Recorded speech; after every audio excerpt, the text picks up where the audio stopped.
All right. What's going on, Chain Gang? How we doing tonight? Let's get started. Let's get that off the screen.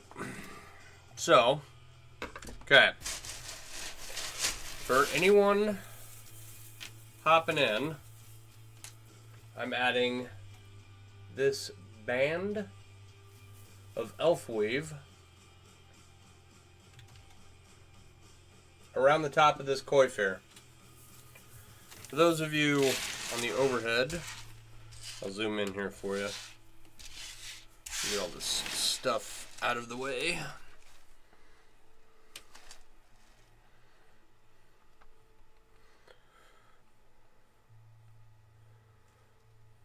So you've got your 4-in-1, and then you got your banded elf weave, and then a couple regular rings, and then some king's mail going around the top of this coif here. It's a nice textured look. I really wish I had some different, like some blackened stainless. That would be great. Unfortunately, that only comes in, and the closest size to this is 18 gauge 1/4 inch. So, which probably would have worked better, but it's fine the way it is. It's still a cool coif. It's going to have the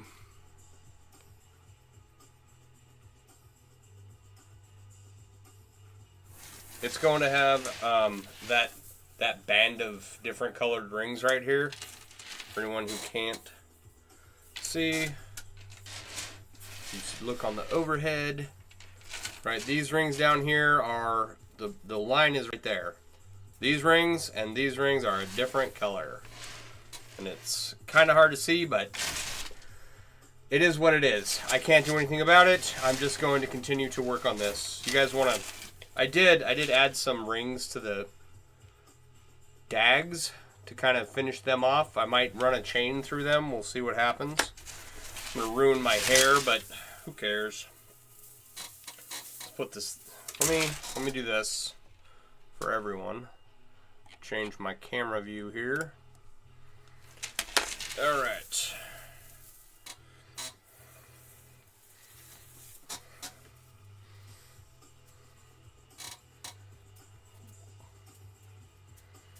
How's that look? I'm gonna put some lacing in here to help like close it shut. Let me get my glasses on.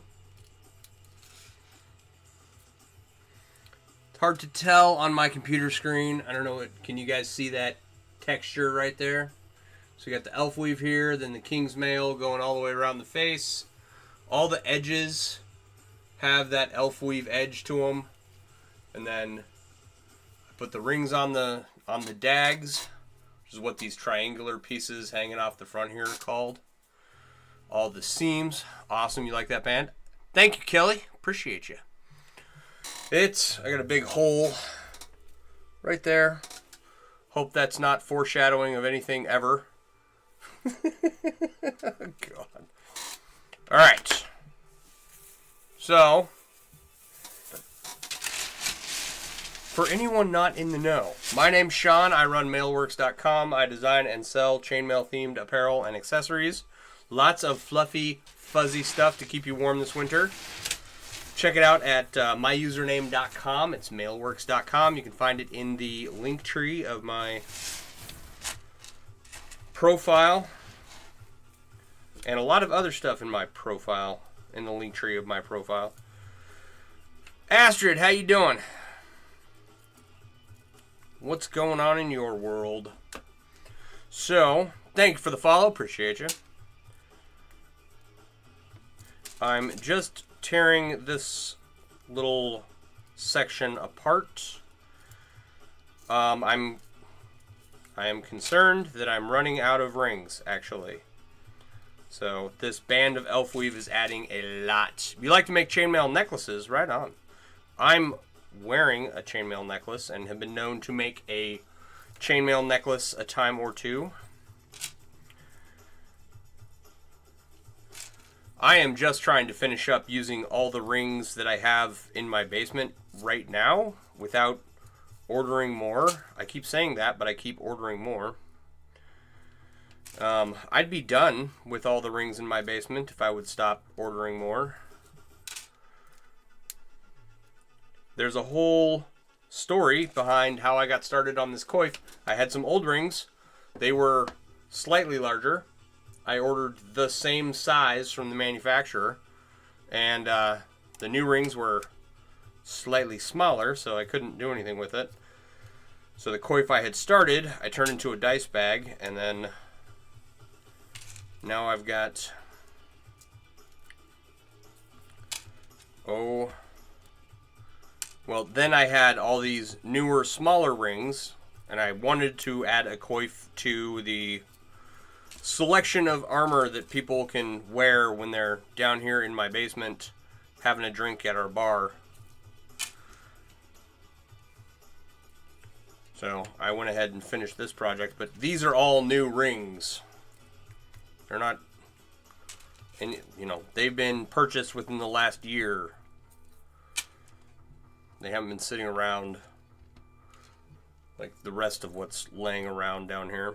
But we're getting close to finishing up everything. All the old projects. And then I will make more necklaces and more bracelets and more earrings and more sculptures and more stuff to sell, and we'll get there. Take it one day at a time. So Kelly, what is your favorite weave that you like to make necklaces out of? I think Byzantine is probably one of my favorites. I make a lot of Byzantine. And full Persian. I make a lot of full Persian. There's so many different weaves nowadays. One of the focuses of when I get done with this basement project is going to be trying my hand at other weaves. I've done it a few times. I learned, what was it called? Hoodoo Hex successfully on stream, which is a hard thing to do. And it's just the name of a random weave. Okay? And then before that, I tried to learn a weave called Moorish Rose on stream, and that was a complete disaster. So there's a bunch of weaves I don't know. And the primary reason why I want to learn other weaves is because, like, I've got, normally you see a coif and it's all European foreign one. That's all it is. If you go look online on coifs for sale, in like Etsy or eBay or whatever, they're all European foreign one, which is fine. There's nothing wrong with that. But I like to combine weaves together.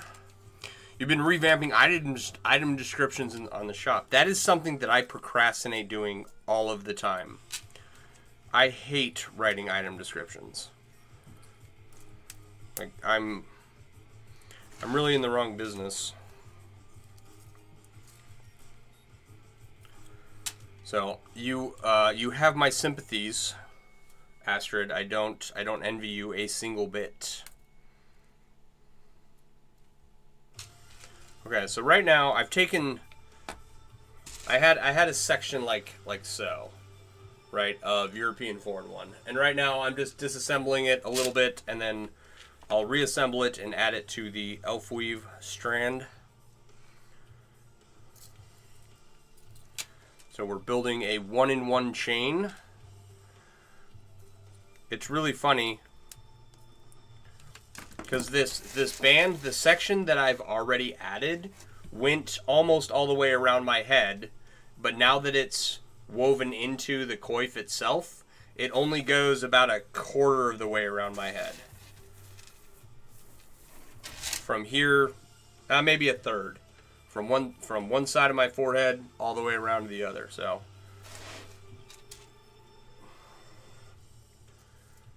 I'm gonna need a lot more rings than what I thought. I thought I was, like, close. I was like, oh, I'm almost done.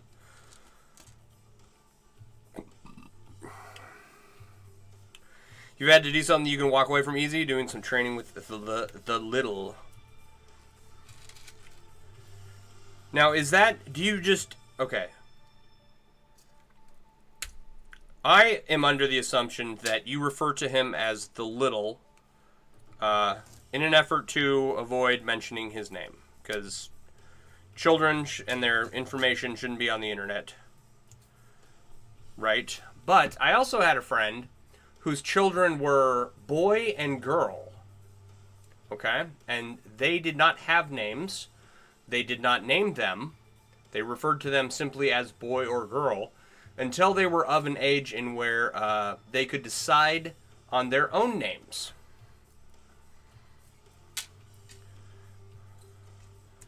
So it's for anonymity. I completely support that. I also support naming your child. Right? They might grow up and say, hey, it's not fair that my parents got to pick my name and I didn't. But they can legally change their name, so they're fine. Nothing that crazy? Yeah. I mean, it takes all kinds, right?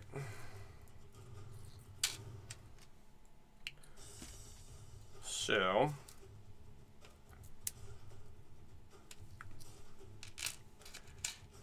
come on.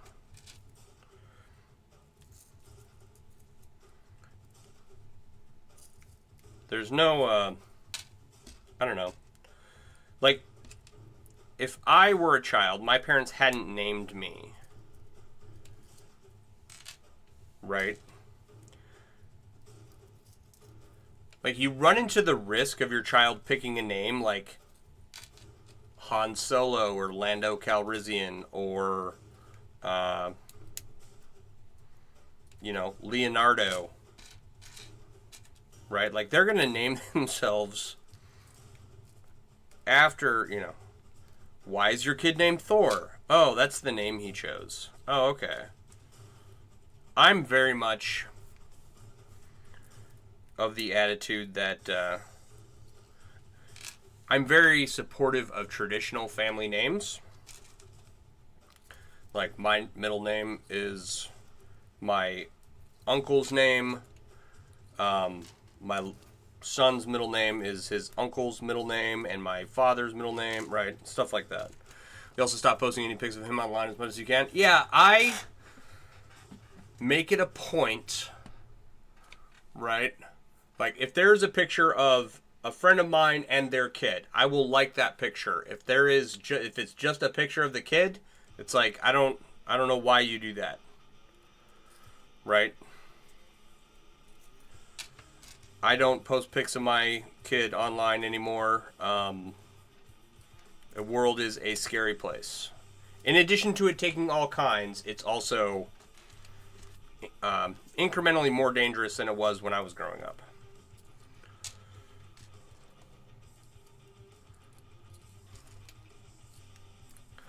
So this has also led to me taking less pictures of my kid, so I have to be mindful of that to make sure that I capture, you know, those moments.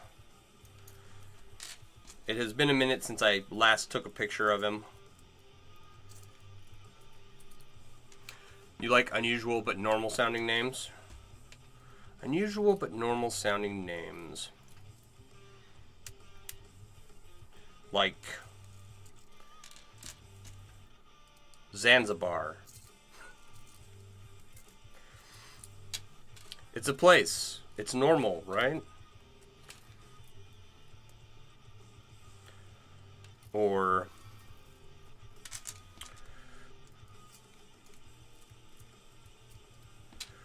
Zebulon spelled with an X.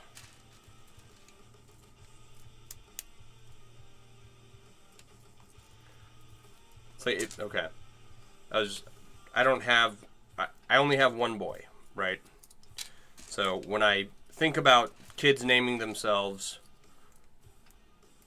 first thing I go to, my default is, what are boys into that they would name themselves after if they were given a choice. On the opposing side, right, there would be, I don't know her name, but there would be a lot of little girls running around with whatever the princess, the Ice Queen princess from Frozen is. There'd be a lot of Moanas. Wouldn't be so many Jasmines in this generation, I don't suppose. Elsa. Yeah.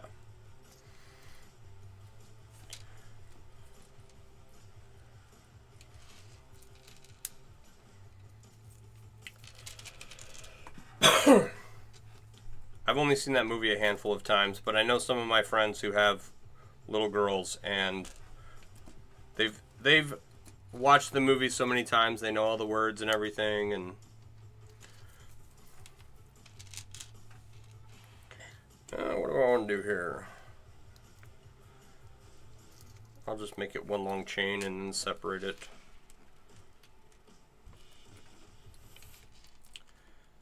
If we allowed children to name themselves, how many Elsas would we have? Like, no one's gonna name themselves after what is it?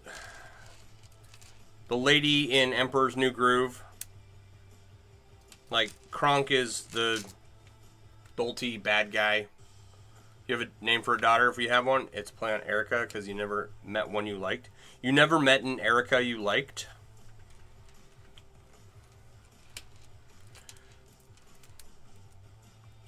Trying to think. I know an Erica I like. She's cool. She's a nurse friend of mine. Alright.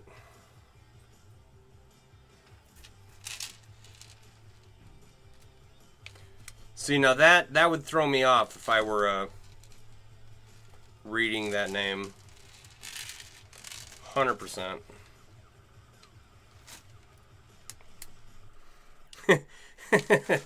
Oh.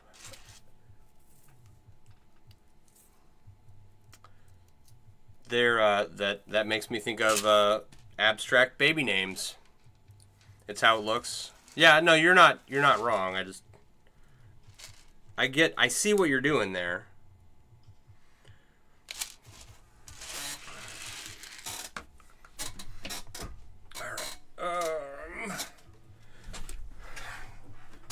Like, has anyone ever met an Absidy? ABCDE? Absidy? Oh, there's one. There's one that happens in pediatrics that I've met one.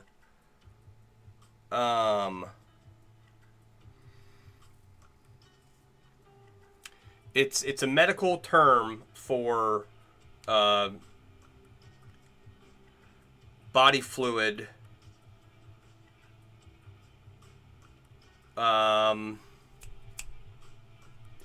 during pregnancy, and I've met a kid named after that. Like, the mom heard the term on while she was giving birth or something and thought, oh, I'm going to name my kid that. And I cannot, it's not meconium. I cannot remember what the word is. Oh, I'll have to think about it. It'll come to me.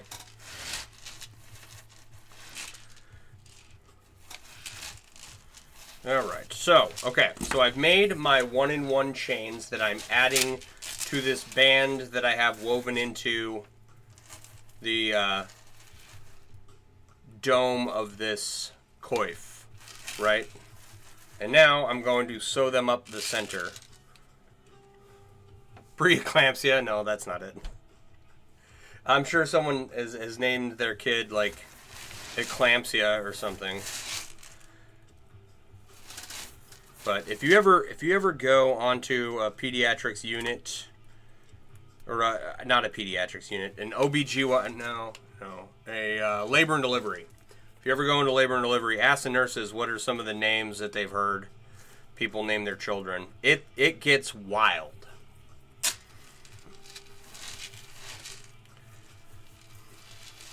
Amniotic? No, it's not. I want to say it begins with an M.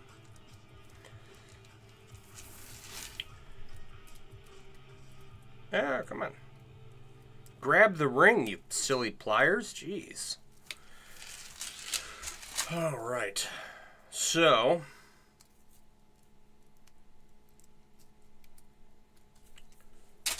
what else is new? We've got editing item descriptions. What's going on with the rest of you? Who is this? This is Witchy Mama. How you doing? What's going on in your world?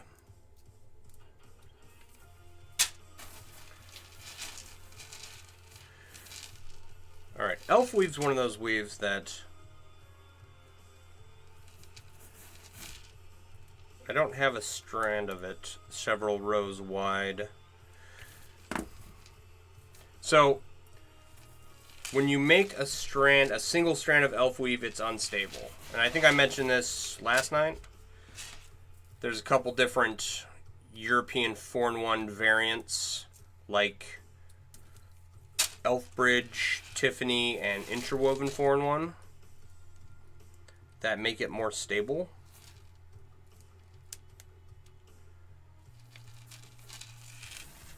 But Elf Weave by itself, I want to make a strand or a sheet of it and then fold it up on itself and then turn it into a big ring. I think it can be done. It's got to be pretty big though. It gets to a point where it's not very flexible. You learned Elf Weave the hard way recently? What is the hard way?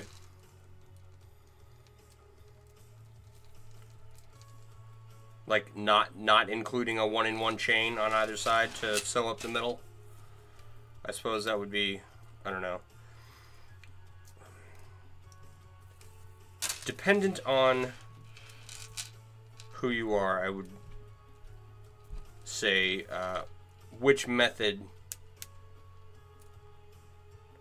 It's going to be harder for some people than others. Either one. Learning how to do this is not easy. Starting this out, if you just take 2 chains, right, and try to weave them together in an elf weave. Oh, that it's unstable in a single row? Yeah. But if you just take 2 chains and try to weave them together, that is not easy to learn. In fact, just getting it started, I screw it up all the time. And I keep, like, Elf Weave, Half Persian 3-in-1 and 4-in-1. I get them kind of started how I remember how to do them, and then it's all wonky for a little bit, but then it finally sorts itself out, and I'm doing it the right way. And then I have to go back and fix the beginning almost every time.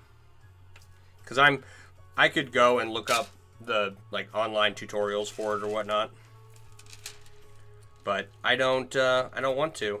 So I just sit there and struggle.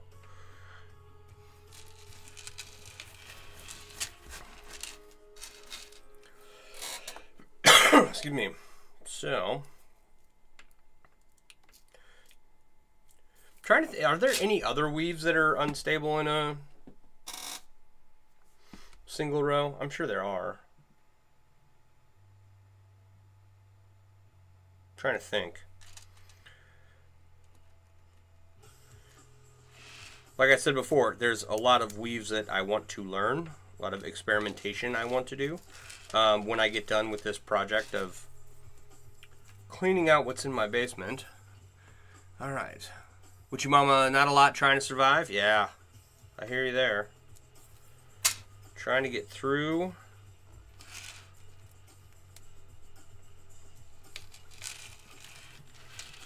Hoodoo, is it just hex weave? There's a hex weave and a hoodoo hex, right? And then there's a voodoo. And they're all I don't know if they're similar because I've only made Hoodoo Hex like once. So I don't have a lot of experience with it. But yeah, I'm sure there are a bunch of weaves that are unstable with one row. And the more you get going, the more stable they become. You meant Hoodoo Hex? Ah.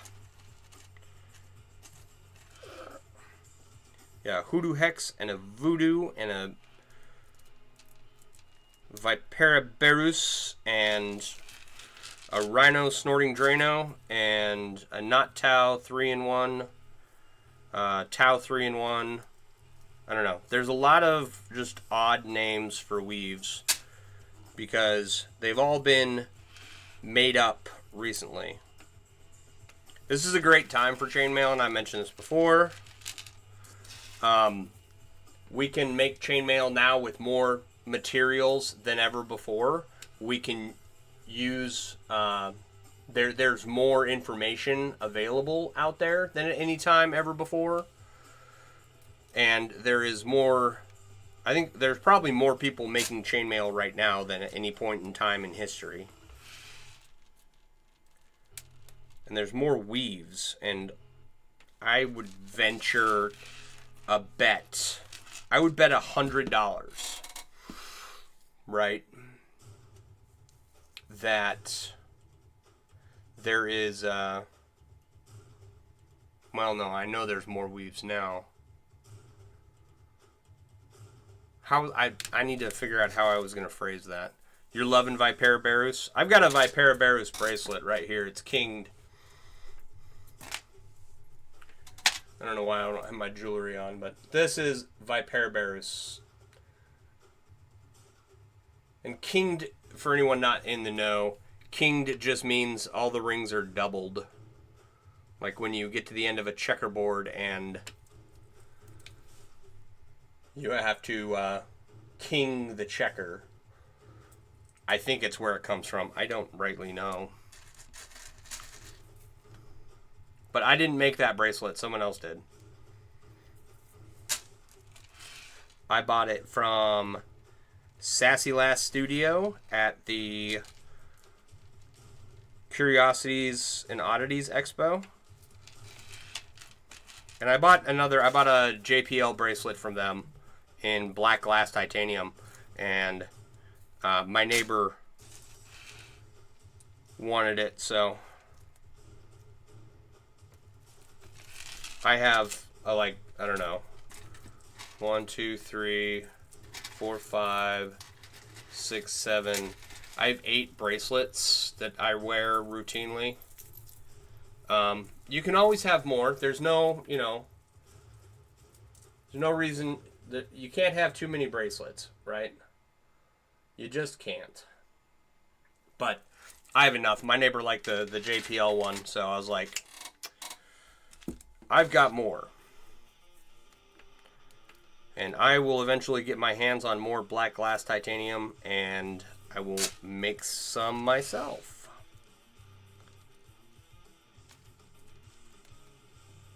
One day. Not too particularly concerned. You need to make more for yourself to wear and show off? Heck yeah.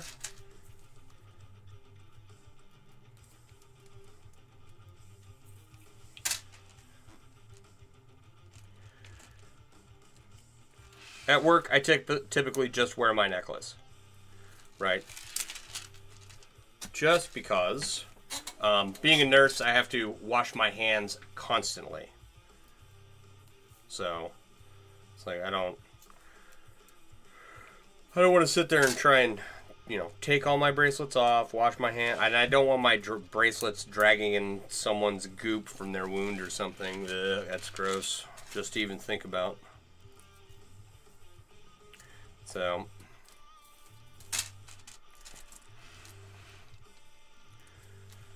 all right. Speaking of my work, one of these patients, older dude, single, got a lot of medical problems. He went to the hospital, and he was there for like 10 days. And he's not coming back to our services, which is nice. But I fear that he's entered into the whole cycling in and out of the hospital with his condition kind of phase of demise. So hopefully he sees the light and is like, okay, yeah, I can't take care of myself. He hasn't been able to take care of himself for a while now. And he'll go to a facility. We'll see what happens. Well, I won't see what happens because I won't be working with him anymore. But it's like, it's a load off my back. But also, having just been in this field for 20 years, I'm like, I know how this ends if, the decision to go to a facility is not made or prolonged for too long. So, but for now, I will enjoy the fact that I don't have to go see him. He was a very heavy patient for a home health job. It's like you're at his home for a solid hour and 15, hour and 20 minutes, taking care of everything he needs. Which is like 40 minutes longer than everyone else we see. Thanks for sharing the stream. Appreciate you.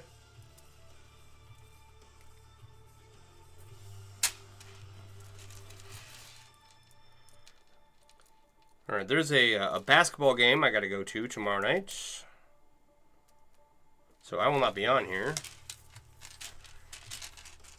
But hopefully Friday, Saturday, Sunday kind of stream. We should finish up this Coif here in the next couple of days. I hate making predictions on when we're going to finish stuff up because I'm never right. I'm always off by weeks. But if I keep working on this part will be done soon. And then the only other... Okay, so there's the tie at the throat to cinch up the coif, right? Need to add that. If I get froggy, I'll start taking some of these rings out and incorporate them into the shinier sections and try and dissipate or blend these two mismatched layers, right? But that's a ton of work. Right? So if I have nothing else to do, then I might do that. Okay? One day. I don't have any intention of doing that anytime soon. I got too much other stuff to do. I might take these rings on the ends of the dags here, right? These, and make a loose chain going all the way around. And am I getting ready for a Renaissance War? You have no idea how prepared I am for that. And then, okay, so blend those two colors, add a chain around it, and then if I get real froggy, and this would be stupid, I might order some of those 18 gauge black and stainless rings and replace all the elf weave on here. And the reason I say that would be stupid is because, like, I'm so far along into this coif, I would basically have to deconstruct almost the whole thing to do that. So I should just settle for where this project is. It would be easier to just make another coif with, a color palette.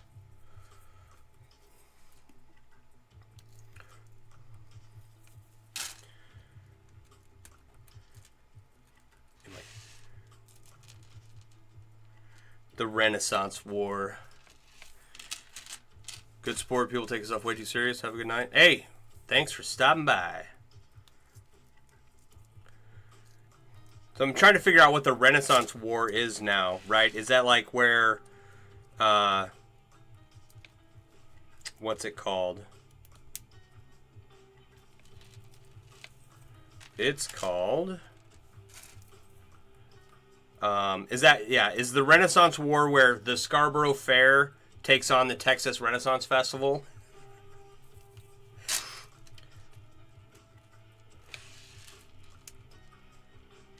It's like where the Sarasota Renaissance Festival fights the Bristol Renaissance Festival. Like, that's what pops up in my head. A bunch of people in accoutrements and garb, not costume, cosplay and LARP, meet on a field in a head-to-head battle to see which group of patrons is, you know, better on a field, I guess. I don't know. It's like the owners of the Renaissance Festival are just forming armies. There's a TikTok I need to make. It was, some guy was like, ladies, ask your man if he has zombie apocalypse plans, right? And, someone had stitched it. I was like, do you have... some girl had stitched it, and she asked her boyfriend or husband or whatever, like, do you have a zombie apocalypse plan? And he launches into detail about his plan and everything. And I was thinking, I would just, you know, be wearing the coif sitting at the table, right? And have Renee ask me if I have a zombie apocalypse plan, and I'd be like, no? I don't know, it sounds funny in my head. I should make it because, like, only the random stupid videos that I make ever gain any traction. Like, one of my best videos is the... What do you call it? I don't even know the name of the song. Everybody was dancing to it. And I had a jelly cube, and I made the jelly cube dance to the song, right? I think that was, like, my first large performing video, okay? And that was just on a whim. I was like, oh, that'll be funny. So I should make that video.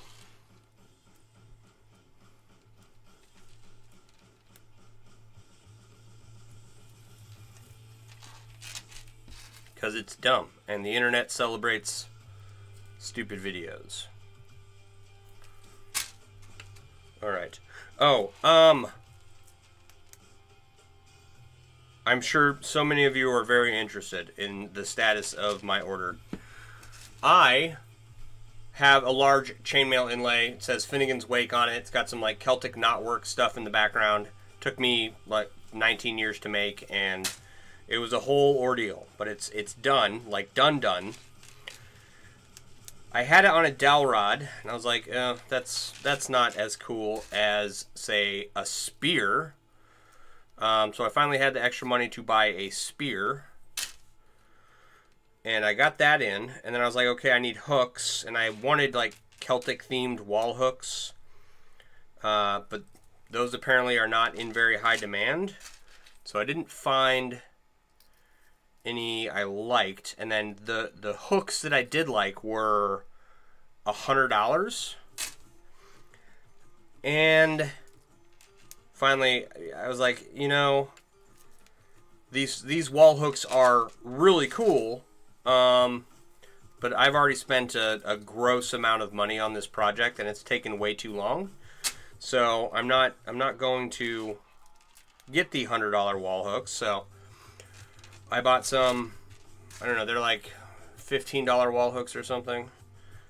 And I checked on my order thinking that they would be here already, but I should change my expectations because I should expect them between the 28th and the 4th or something like that. So I'm very close to having the Finnegan's Wake chainmail inlay mounted up on the wall. It only took 20 years. And it's really cool. I'm glad I finished it, but despite having finished it and bought a spear for it, it's still in the way, and I need to like get it up off the table. The whole point of finishing it was to get it out of the way. So, and my giant 30-pound chainmail cube. I'm still working on ideas for that, but at least I've got one. I've got to make an order from Pipe Decor. If they have the right pieces, I'll be able to do it.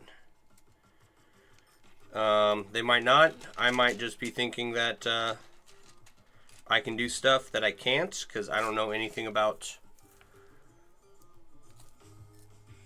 pipe fittings, to be honest. Not a pipe bender or a plumber. I have changed out a kitchen faucet, but so still working on the display for that piece, but it's coming. I have money for the display for that piece, so I'll take a few minutes to. My first display for my giant 30-pound chainmail cube did not work out, so now I'm working on version 2. Alright, so you see how long this chain is? Right, you'd think it'd be enough to finish this up, but no, this is not going to be enough. I can almost guarantee you of that. Not almost, I can guarantee you of that. So, once we have the chain together, then we get to take apart. I got to take 3 rows out of this coif to make it fit. Anyway, it's fun. How long does this take you to painstakingly make such awesome stuff? Anguish! How you doing? Too long. I've spent far too long on this for something that is not going to be for sale. It's just going to sit in my basement and be added to my chainmail armor collection that I have drunk people put on and take pictures of. So, the last count, there were 14,000 rings in this. At 200 rings an hour average, it was 71 hours. And I've probably added another 5 or 6 hours since then. If it makes you happy, then that's what matters. Heck yeah. Yeah, this is all stainless steel. This is aluminum. I think this weighs 4 pounds, though. Should we weigh it? Let's get the old scale out to get a accurate measurement here. One thing, if you're a chainmail artist, one thing you should add to your repertoire is a NutriFit digital kitchen scale. I'm just kidding. It doesn't matter the brand. Okay, we'll zero that out. What does this cube weigh? 3 pounds, 12.4 ounces. So I'm 3.6 ounces away from 4 pounds. This is basically 3 3/4 pounds. The cube. Thanks for the follow. Cubes are awesome. Well, I'm cubed out right now. I made several really large ones. Let's zero that out again. I'm going to put the box on top here to give this something to lay on. Okay, then zero it out again. 6 pounds, 10.9 ounces. So a little over 6.5 pounds right now. Now, if I did my math right, okay, the other day I measured 100 rings at 0.7 pounds. So what do we say? 6 pounds, 10.9 ounces. Why am I putting all this away without the scale inside? Always be sure to turn off your scale or calipers before you put them away, because it will kill the battery.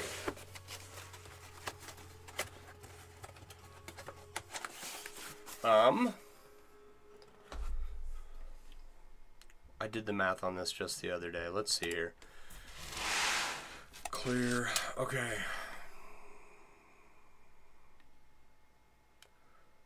So 6 times 16 is 96 plus 10.9, right? That gives us our ounces. 0.9 equals 106.9 divided by 0.7. It's 15,271 rings as of right now. Okay.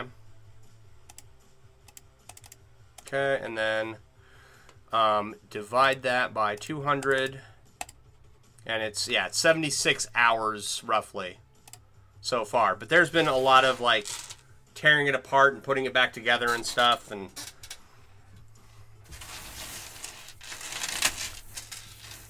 so there's more than 76 hours in it, but not much. What is my heaviest piece? I have a 30-pound chainmail cube. That is probably my heaviest piece. That is my heaviest piece. I don't have anything heavier than that. My chainmail shirts don't weigh 30 pounds. They're close, but they're also much more manageable.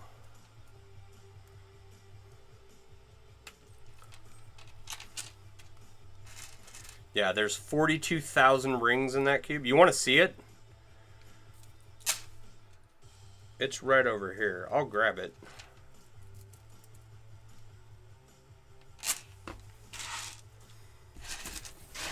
Let me make some space.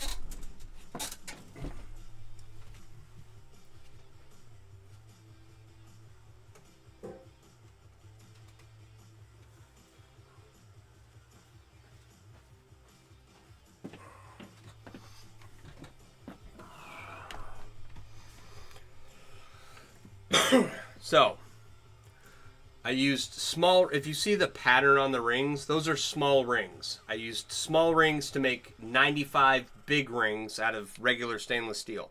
And the blackened stainless steel, there's 370 chains of that in here, I think was the count roughly.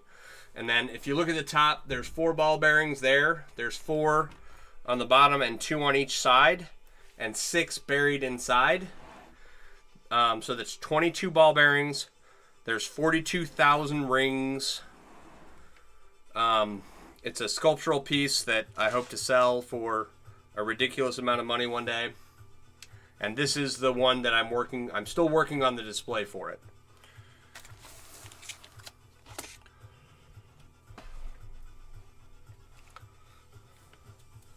That's so cool looking. Thank you. Mac, how you doing? Yes, the ringception cube. When you take small rings, here's a good example. When you take small rings and you make big rings out of them, that's called ringception. And I know the movie Inception wasn't about dreams within dreams. It was about planting an idea inside someone's dreams. If you could, you would buy it? Right on. If you could buy it, I would sell it to you. That is, I don't make a lot of pieces for sale anymore. I plan to get back to that. My goal is to get back to that, but this big sculptural piece is the first of hopefully many large chainmail sculptures that I do.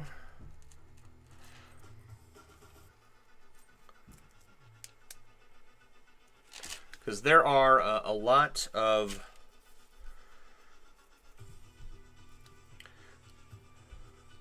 chainmail artists out there, and they make necklaces and bracelets and earrings, and I can do that stuff too, but they're better at it than me, and I'm just like,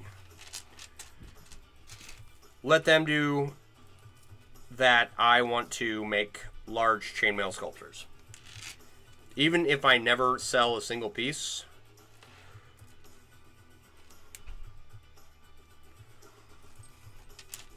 Same but bills, yeah. Bills. I had I don't know, the mid, oh, you know what? I got a bill to pay. Let's see here. Actually, it might not be due until early next month. Tula rula rula. I was thinking about this the other day. I didn't know if I'd paid it or not, but I got the email saying the bill was ready. It might not be due until next month. Let's see here. Yeah, it's not due until next month. I could pay it now. I'll just leave that up and hopefully I'll remember to... Oh, not that. Hopefully I'll remember to pay it. There we go.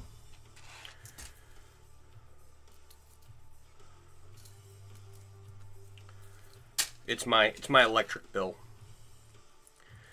It comes through, I get an email saying it's ready on my phone. And they have an app that you can pay your bill on. I've never gotten the app to work on my phone. I don't know what the deal is. I bought a new garage door opener the other day that comes with an app, and you can like see there's a camera on the garage door opener, and you can see it through the app on your phone if your garage door is open, right? Awesome. I downloaded the app, and then I tried to sign in and set up an account and everything, and I just get a blue circle of death. They'll sell. Just look back at that jelly cube. Yeah, I sold a smaller jelly cube than this. And then same person commissioned a slightly smaller jelly cube than the one they originally purchased. And it's like... It's one of the crazy things about the internet, man, is you never know who's going to pop up. And I did. I actually had to text that person the other day because they said, yeah, I'll text you when I get it, and then they never texted me. And it's one of those things where it's like, I just spent an inordinate amount of hours making something, so everything I ship out gets as much insurance as I can throw at it normally. Because I'm not making any of this again, you know what I mean? So I texted him, I was like, yeah, did this show up? And he assured me that it had. And it was a bronze and stainless steel cube. It was very hefty.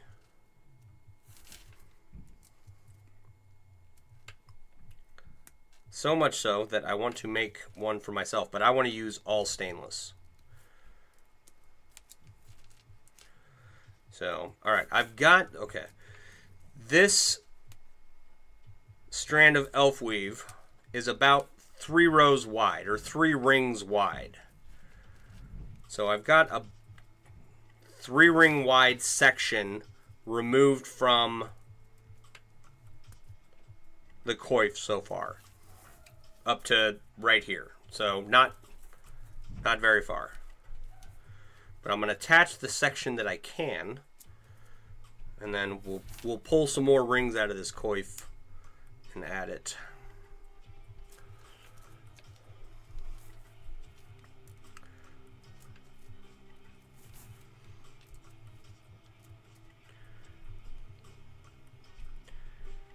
Yeah, I have written down several ideas for large chainmail pieces. And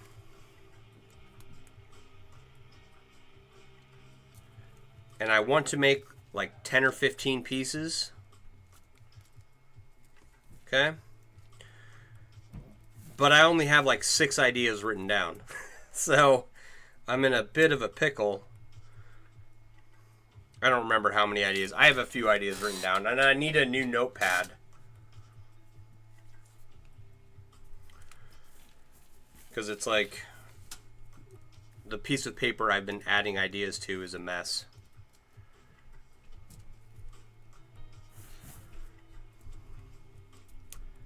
Gotta organize everything so I can start figuring out how to get stuff done.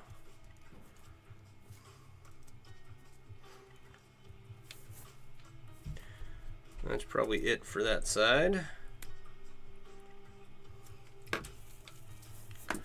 Okay, and so there's the gap that I made that I'm adding this strand to here, right? And I can do it on both sides here. And then from here, where's the top of this? Okay. So from here to here, I've got to remove 3 rows in order to make room for that chain. And you can see, you can tell right away, right? Like, this chain doesn't extend all the way over to where I need it to go. It's still short. It'll be fine. Why whenever you show up, chat goes dark, say hi or something? Say hi or something, people. I don't know. Are you the bane of my existence? I don't think so.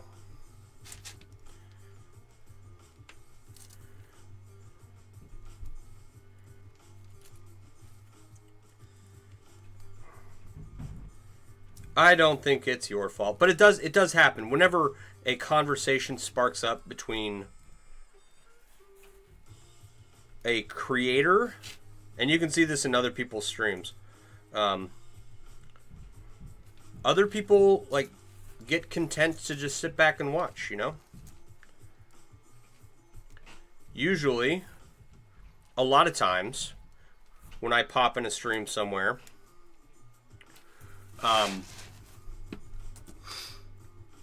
I'll see someone talking to the creator, and it's like they're asking all the questions I would have asked, you know. So I don't, I don't say anything unless it's like hi or something, depending on who's streaming. I've been very busy and have not managed to sit down into any of my friends' streams lately.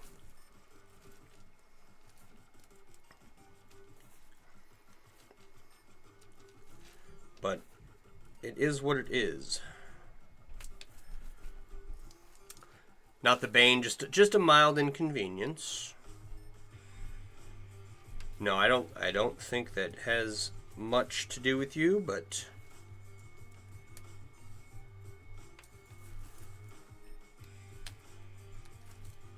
and I would hardly consider someone who shows up all the time a bane. Just so you know.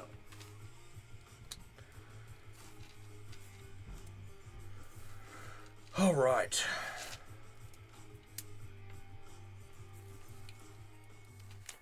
And then one by one, all these rings that were already closed and nicely placed, you gotta open them up and close them back up. And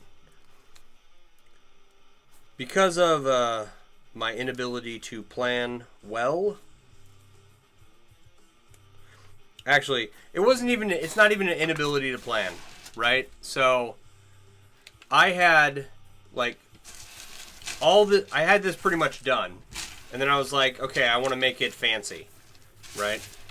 So I took the seams, and I took them from European 4-in-1 45-degree seams, and I made them into elf weave seams, right? This strand right here, okay? And there's 5 seams on top and 4 around the neck and everything. So it's my own fault. You know, I came up with that after everything was put together, right? Then I had this round chainmail piece going across my chest, and I was like, let's add some dags. So I added some dags to it, and then I was like, oh, let's add a decorative edging to the dags, right, to make it stand out. And then I added that, and then I was like, oh, let's make some king's mail, and add that to the face. Uh-oh. Oh, I guess it doesn't matter.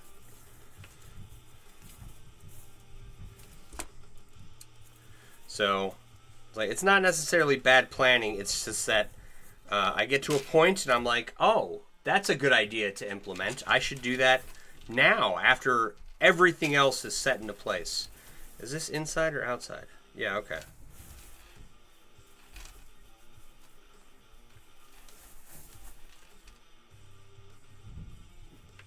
Okay, I did it right. I'm just double checking because I've been known to screw up a time or two.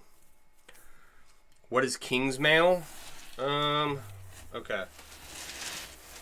When you king something, it just means you double up the rings, right? And in European Foreign One, you can make European Foreign One King's Mail, right? Where every ring is doubled. Like, okay. And where's my bracelet example? This is Viperberus, right? All the rings in this are doubled, so they're considered kings. And my assumption was that it was like when you get the checker all the way across the checkerboard, and you have to put the other checker on top, and it's kinged. I assume that that's where that came from. But it just means doubling up your rings, right? In whatever weave you're working on. Like 2 and 8, yeah. Right? So, for the top across my forehead, I doubled up all the rings. And then down my face, I doubled up every other one because it didn't look good with both of them doubled up, and it was too tight. But it came out good the way it is. I like it.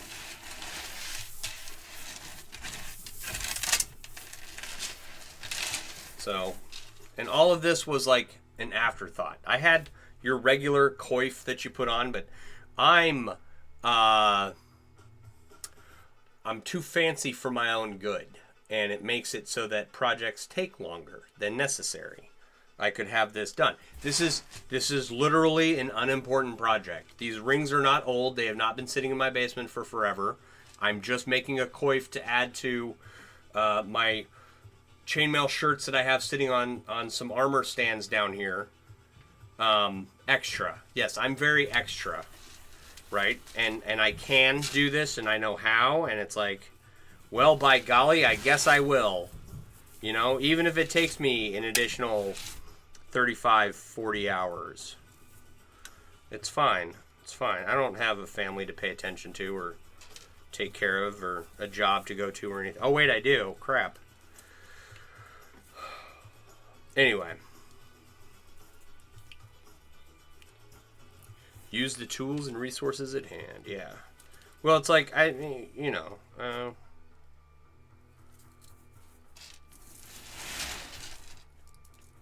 regardless of what I make, here's a way to think about it. Someone gets started, and, how I got started was I wanted my own chainmail shirt, right? I spent years making a really, really bad chainmail shirt, right? But I did do it, and it was somewhat impressive when it was done. Okay? So when someone new does that, awesome. But if I were to, at this stage of my experience, go and make the same shirt that I made when I first started making chainmail 28 years ago, that's something's not working there, right? So same thing with this coif. It's like, yeah, I could make a coif. Okay? No, easy peasy, no problem. But if I just churned out a regular coif, it's like, okay, well, he made a coif. Who cares? He's done way cooler stuff than that. Speaking of tools, you haven't seen you use those new Zerons more than... You've seen me use these new Zerons more than anything else as of late. I 100% will use these as often as possible. I think they're the greatest pliers ever made. What do you think about that? No, they are. They're great. I like the padded handles much better than the blue-handled ones. These feel small in my hands, so much so that they have pads you can add to pliers. So I'll get those and throw some epoxy in there to make them stick, and then, you know, I'll have these. And then these were sent to me to test out from, is it Micro Tools? What is the website?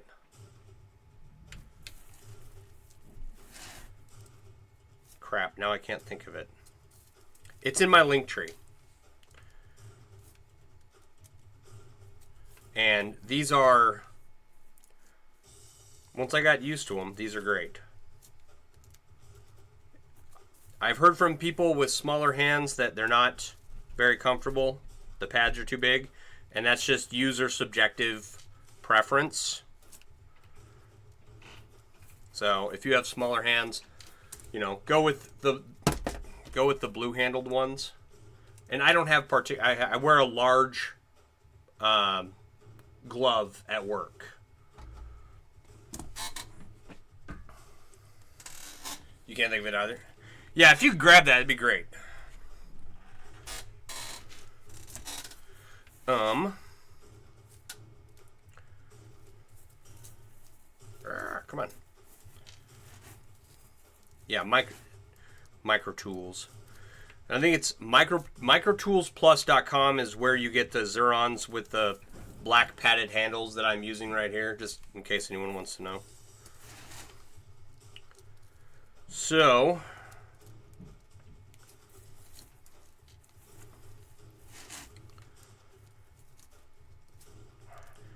I like them. I prefer them.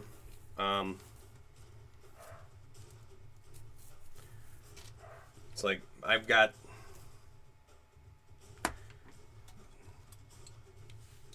these pliers. I've used these a lot in the past, and these feel just too small in my hand anymore. Right? So we're going to be adding pads to everything.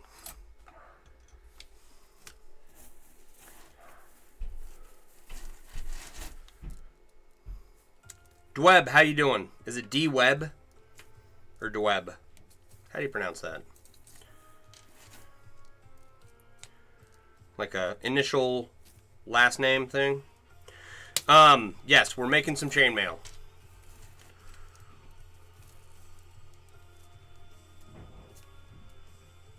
We are nearing completion.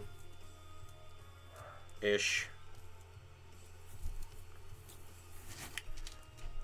It's okay. The website is Zeron Plus, and it's DWeb. Okay. How you doing tonight? We're working on a coif here. Tearing the top off while simultaneously sewing it back together. So I got these pre-production, pre-release as a test product, and you know, I worked with them every time off camera. It was really, really hard to go from working with these all day to switching to my smaller blue-handled Zerons to work with during stream. Like two very slow zippers, yeah. Very slow. How far along are we? Is that? Oh, that's more than enough. How far along until? I don't know. All right, we'll get there wherever there is.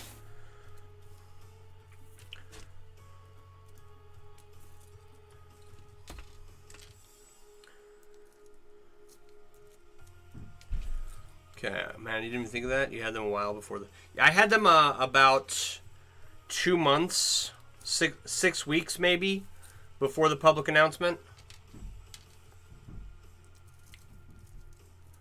And I got real comfortable with them, and then because they were not released or announced or anything, I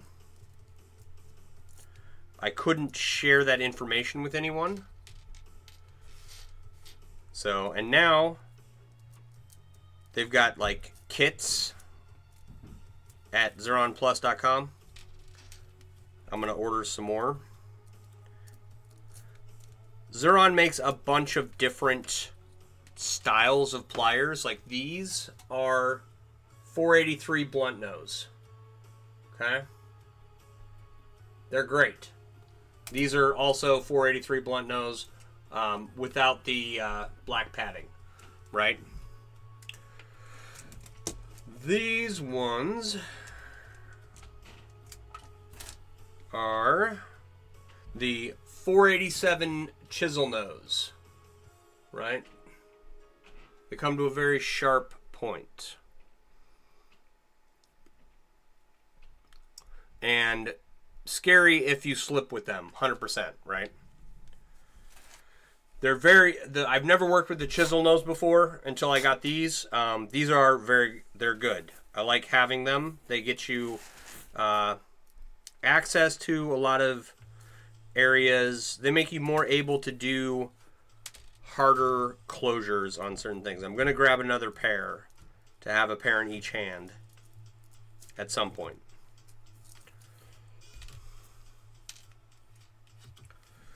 So, and then I want there's a couple other styles of pliers that Xuron makes that I want to add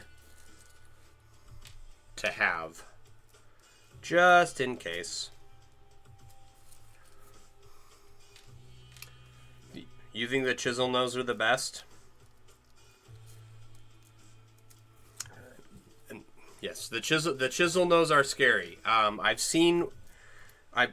kind of gouged myself a little bit with them on accident, you know, when they slipped off a ring or something. Nothing too terrible. I have seen people severely wound themselves with these chisel nose pliers. It's like, good night.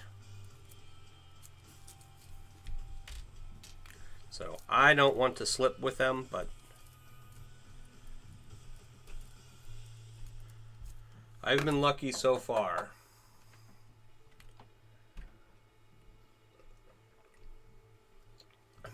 You like the 483s, the blunt nose? I like them too. I worked with those for a long time. You don't have to have specialty pliers to make chainmail, right? I used junk drawer pliers from my grandfather's junk drawer for a long time. All right, and I got very far.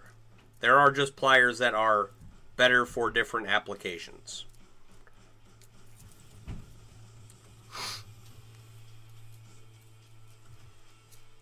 What time is it? 9:14. You've wounded yourself with the 483s?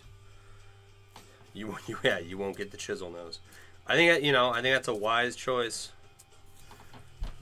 I've got myself with a chisel nose a few times, but the worst gouge I gave myself was with these wubbers here. I was working on this 30-pound chainmail cube and closing the outside of one of these rings, and I slipped, and I had hit my knuckle like multiple times and kind of scratched it up, but finally at one point I just scraped across there and I had a big old just deep wound there. And it was like right at the end of the stream. I was like, all right, everyone, I'm done. I quit. Night's over. It's like that hurt. Like it got so bad. These wubbers slipping while I was closing rings, it got so bad that I had commenters reminding me to put a Band-Aid on my knuckles to protect them from when I would slip, which I thought was very thoughtful.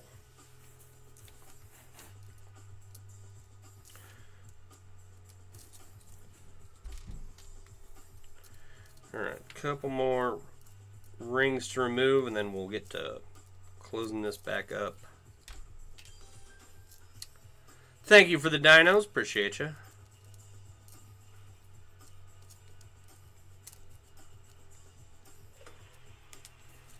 What are you hitting me with?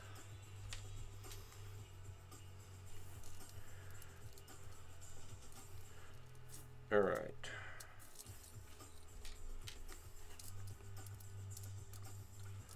$9:16. Okay, so I've been at this for an hour and 15 minutes, and my throat is all dry and scratchy now. I don't know how people stream for like 12 hours a day.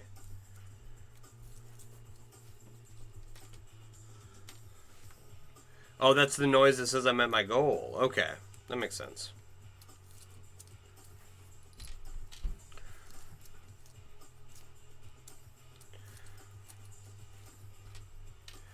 So yeah, when you're starting out making chainmail, you don't need fancy rings, you don't need fancy pliers, you just need like some wire, a way to cut the wire, and some pliers, and like something to wrap the wire around. And you can learn like all the basics with that setup right there. You can go pretty much as fancy as you want and delve into saw cut rings and precious metals and stuff like that.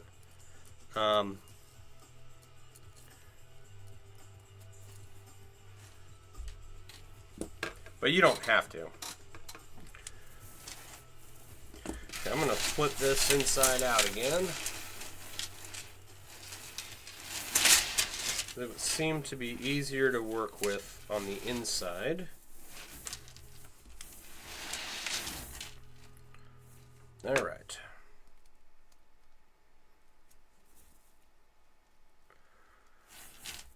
And so now I've got this strand here that I'm going to use to fill in the hole I just made. Okay. And if you ever start making chainmail and your first weave is European 4-in-1, there's some European 4-in-1 variants called elf weave, interwoven 4-in-1. That's what that looks like. Tiffany, and a weave called Elf Bridge. And they can all be integrated this way into a sheet of 4-in-1.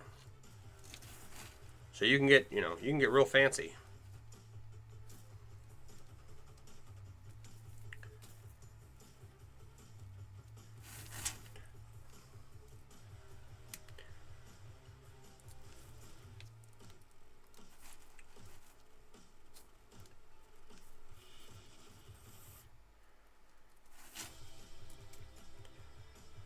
Come on.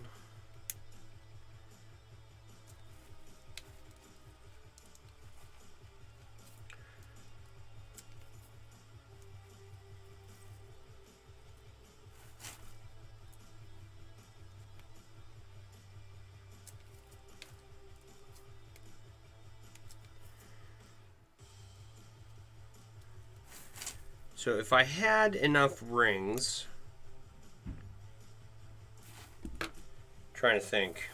I don't have enough rings, but another cool place to add a band of rings around would be like my neck, right? So I'd have the band on the top and then a band around the neck and then all the edging. What is the weave called? It's like, I think it's called 3 hours less sleep.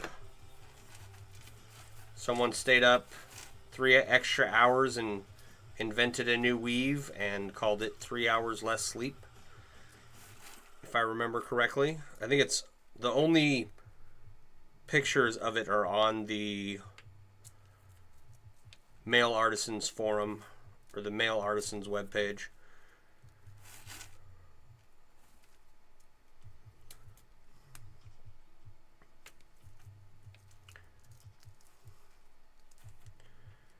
Come on. Alright, so now that I've done it this way, and I don't have that color differentiation, I might make another one of these, like, immediately. So I have other stuff that's more important to do and to get done. I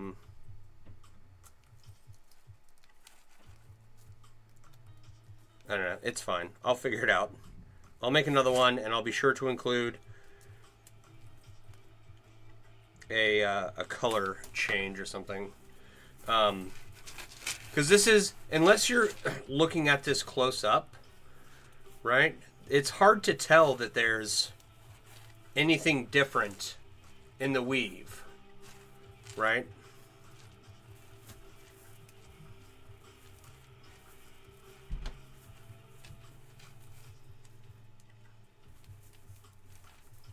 But if it was a different color...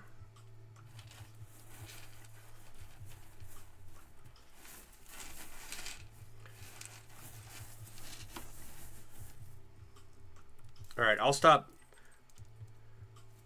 pissing and moaning about that.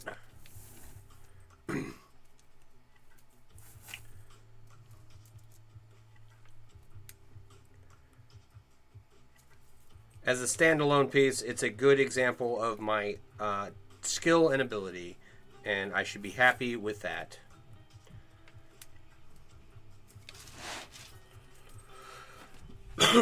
There's 2 hours less sleep and 3 hours less sleep? Yeah.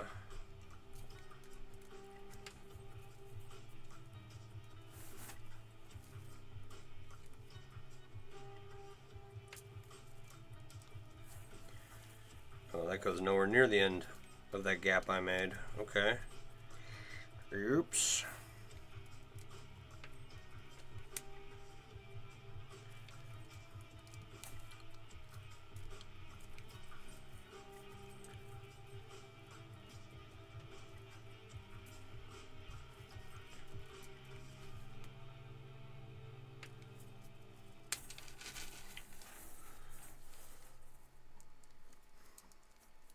Yeah, weave names are all just kind of...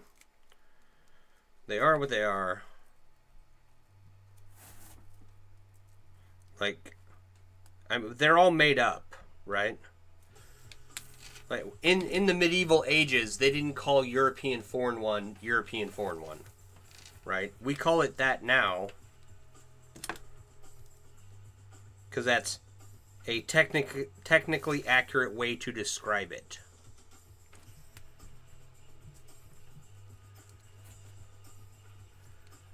And so, since those are largely the only historical weaves, like European foreign one,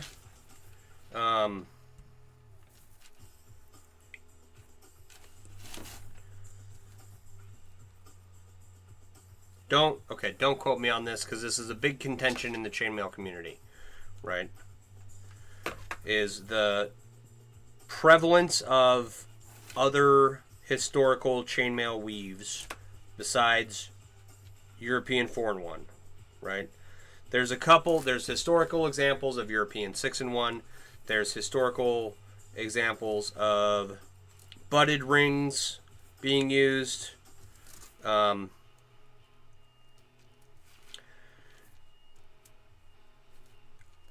would swear up and down that I have seen historical examples of what we refer to today as Byzantine, right? I'll show you what that is. It's also called Fool's Dilemma, and then I've seen it referred to as King's Chain. Okay, the weave, this chain right here, that's called, most commonly referred to as Byzantine, right? And I would swear that I have seen articles about that being a historically prevalent weave.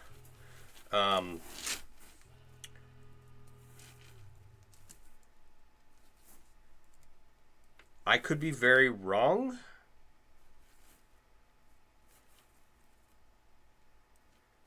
And I say that just because there's been a ton of discussion on it in all of the chainmail groups that I'm a part of. And people are citing sources and making claims, and it's very difficult to follow. And it's, not something I've had the opportunity to delve into myself. Online resources only get you so far. They look like full Persian 6-in-1, but have one less ring on the inside or one added to the inside. The 2 hours less sleep weave.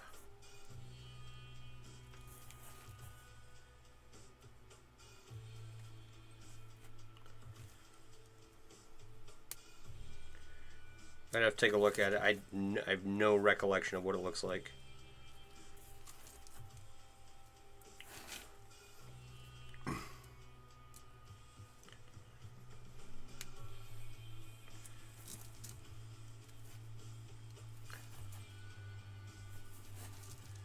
All right. So that long section of elf weave I just made only went around another like quarter. It was long enough when it wasn't woven in to go around almost half my head. This section that I'm adding right now. And as it sits right now, it's still it's you know, it's squeezed back together basically.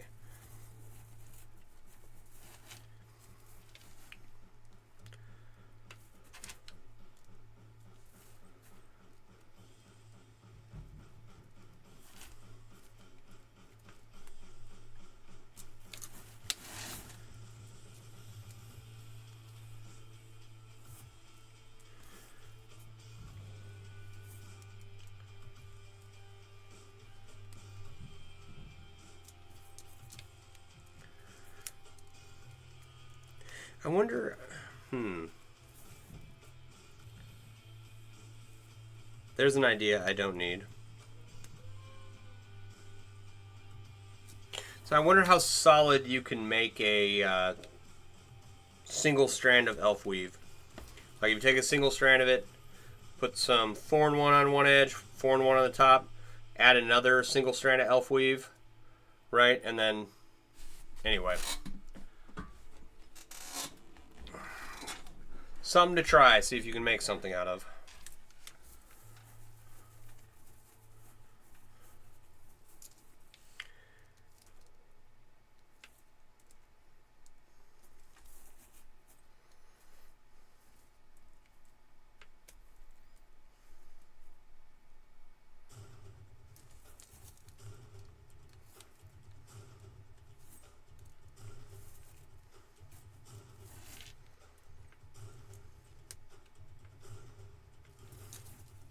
Yeah, send me a pic of it and I'll have to take a look.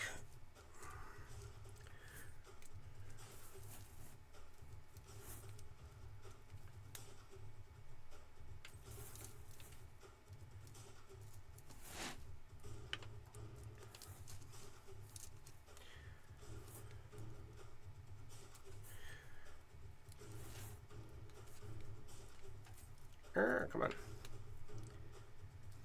That might make a cool bracer or something. Yeah, you could definitely use it to like make some texture in whatever you're making.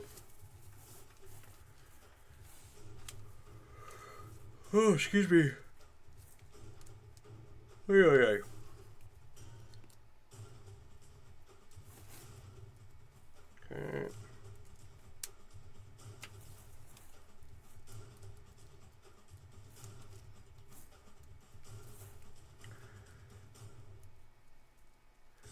What I should have done, or what I wish I could have done,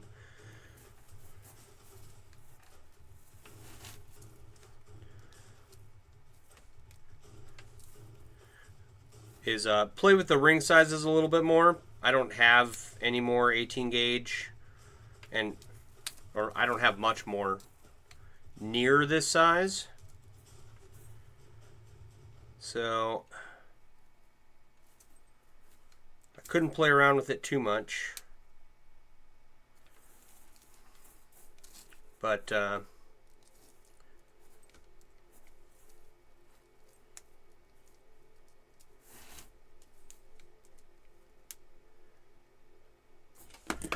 I had used a slightly smaller... what'd I do? Don't tell me I screwed this up. No, I totally did. Where is the point at which I screwed it up?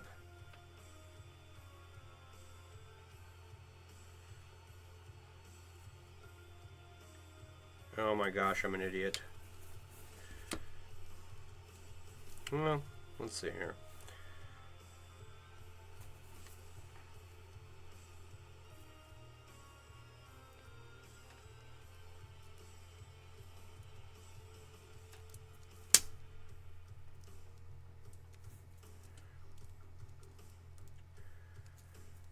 Man, you got to be careful when you weave this stuff because it will throw you off so quick. Do I have enough room to fix this? It doesn't feel that way. Okay, so take all this back apart. Awesome. Why does this stuff take so long? Oh, because I'm not paying attention to what I'm doing. Yeah, Elf Weave and 4-in-1 repeatedly would be a cool bracer. It would add some cool texture to it. I encourage that kind of using multiple weaves in a piece. And as I've said before, be careful because it can get too distracting.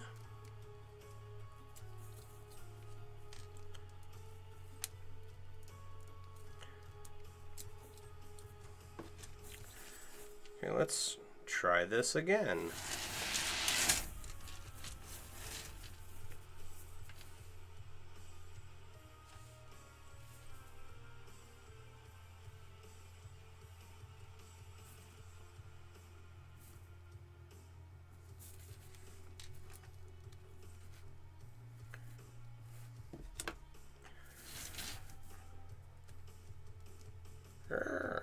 And you know, that's all I'm doing. I'm trying to make this so that it stands out a little more.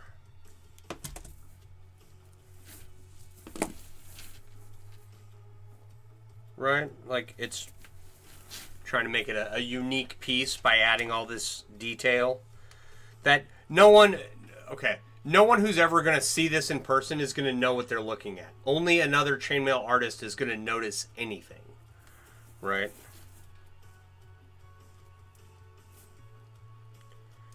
Maybe an astute observer would pick up on the changes in the weaves.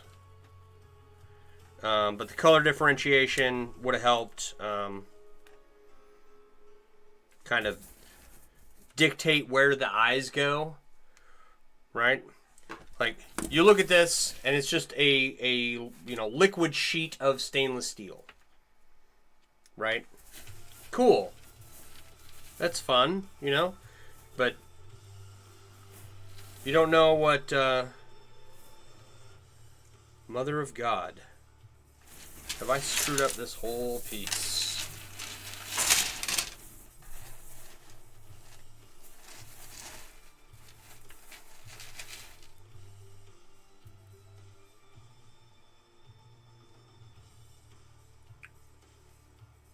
Good Lord.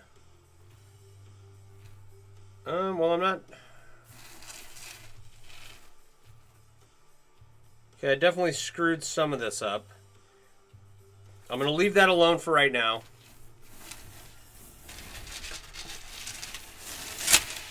I'm going to fix this section. Okay, so when you have a sheet of elf weave and you're attaching it to something, there's like two areas, like a top and a bottom, that you can attach them to. And if you're going to attach them, you want to attach them all to the bottom or all to the top. And what I did was I screwed that up, but it'll be fine. Now that I'm paying attention,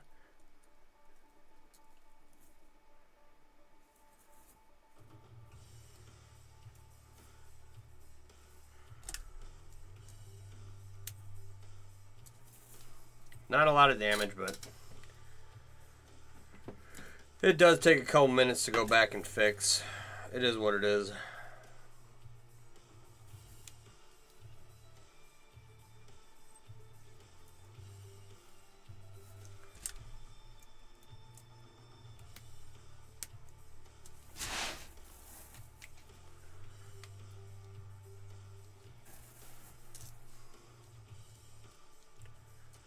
See here.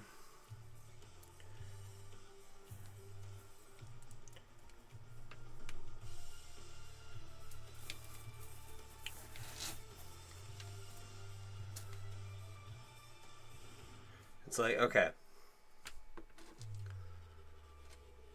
I'll have to come up with some examples. Okay. Of how to connect elf weave to 4-in-1.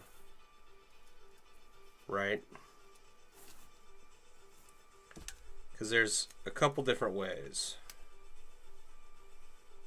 So you can connect them all to the top. You can connect them all to the bottom.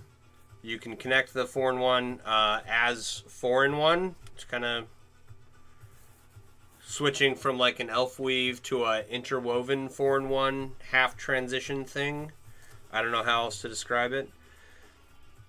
And these are all just ways of connecting rings, right?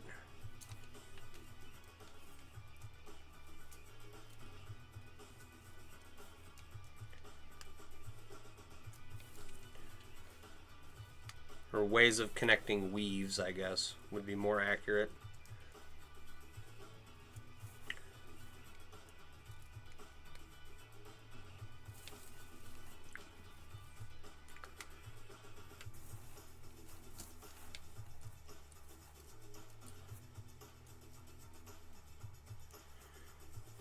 And if you take, let's see here, if you take a strip of elf weave and you attach 4-in-1 to the top and the bottom, you can build the 4-in-1 up and then reconnect it with another strip of elf weave and have like this tube. I did that once. I had 4 strips of elf weave connected by some 4-in-1, and they had this tube going through them, and I put some leather through there and hung, it was a wine bottle holder, so it had 2 straps of leather going around the top and the bottom. Turned out really cool. So that's why I want to learn more weaves, because connecting them and combining them and getting them to behave, getting a sheet of chainmail to behave a certain way, it's like that has kind of been where I've excelled at,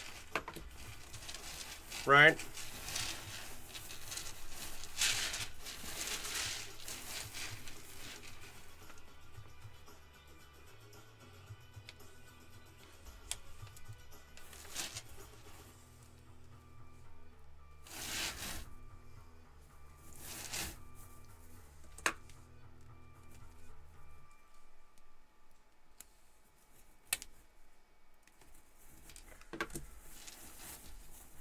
So I've come to the realization that I'll never come up with my own weave, right?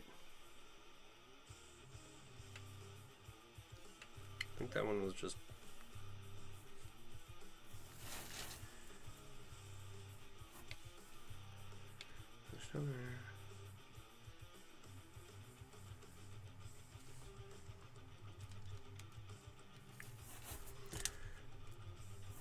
But I can take weaves and combine them together. I've been pretty okay at that.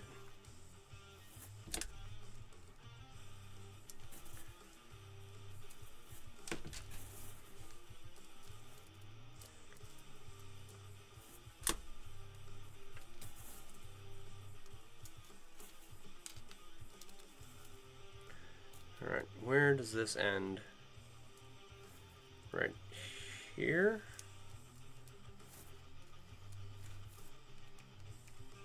I don't want to take this apart too far because, well, that just adds more work.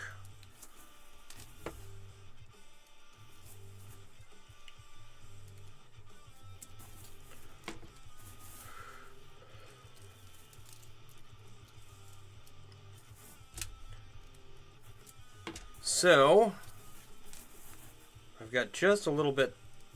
This is like, I have piles of stuff that I've removed, but this is all I have left of like what I originally constructed with and then tore it apart and then put it all back together. I had like 10 pieces 2 days ago or yesterday or something. All around that size. So it's all almost back together. And I don't think that's going to be enough to finish the elf weave strip around my dome.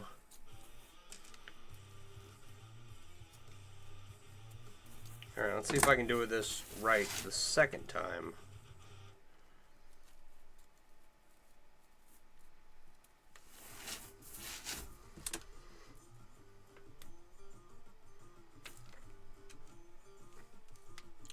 Man, if I didn't spend so much on a new long-distance hole puncher, you would get a couple new Zerons. Yeah. What'd you get?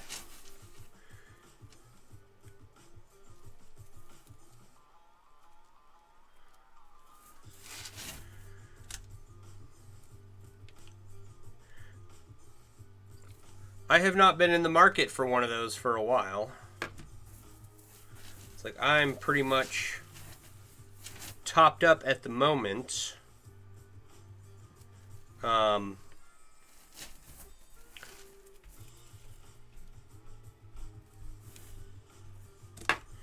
fact, how long ago? 6 weeks ago? My wife's cousin, that shady bastard. So my father-in-law passes away. He's got a significant pew pew collection, right? I give my mother-in-law some time to grieve and whatnot before I bring up the subject. And I was like, all right, it's been long enough. What do you want for the guns? She goes, oh, Bruce is coming over to tell me how much I should sell them for. I know, wife's cousin, good shot. And also extensive pew pew collection, right?